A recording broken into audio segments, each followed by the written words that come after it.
Parshas Yitro, Shishi, the sixth Aliyah, the moment we've been waiting for, the Aseres Hadibros, the 10 statements.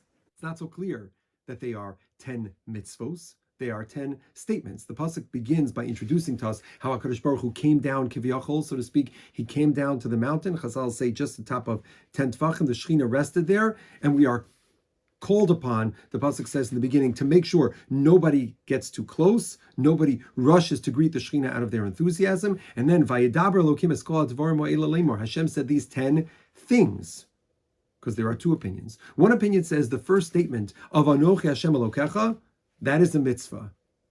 It's a commandment to be aware, to believe, to have the knowledge that there is a Matsui Rishon, there is a force, there is a God, HaKadosh Baruch Hu. The other opinion is no, it's not a mitzvah. It's simply the baseline assumption that we need to make when we think about all the mitzvahs that are about to be introduced. So Chazal identify that these can come in two sections, two groups.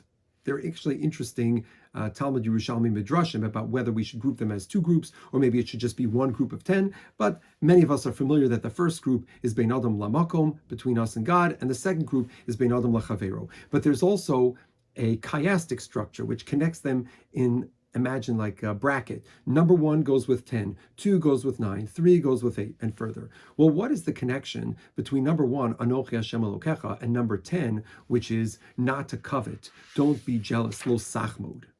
Perhaps these two actually share a common root, which is emunah. Emunah is an awareness of HaKadosh Baruch Hu. It's a faithfulness. It's a feeling of the presence of HaKadosh Baruch Hu in our lives, that the Ribbono Shel Olam is holding us in His hands. Anochi Hashem Elokecha asher hotzeisicha me'eretz Mitzrayim. I am your God who took you out of Egypt. It doesn't just mean Egypt in antiquity. It's from all of the Meitzarim, all of the things that hold us in. And that's why before we ever talk to HaKadosh Baruch Hu, we always say the bracha of Goal Yisrael. HaKadosh Baruch Hu, we're in your hands. Now we can have a conversation. But being in the hands of HaKadosh Baruch Hu means He's got it. It's taken care of. On Rosh Hashanah, they wrote down in the Petek and the Bezin Shamal, HaKadosh Baruch Hu said to us, this is what's going to be for the year. Do your hishtadlus I have in mind for you. This is what's appropriate for you. And you don't have to worry. A person who is jealous of someone else, who thinks that, I wish I had what that person had. I wish I had what that person had.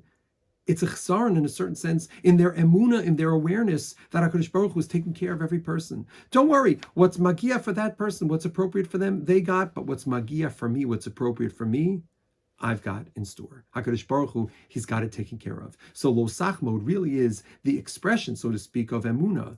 If a person is happy with what they have, if they understand that everything comes from HaKadosh Baruch Hu, both the beautiful, great, wonderful gifts, and unfortunately the things on which we have to say the bracha of Daina Emes, HaKadosh Baruch Hu, He's got it all squared away. It's an expression, it's a way of living with the first of the Aseres Hadibros, with emunah.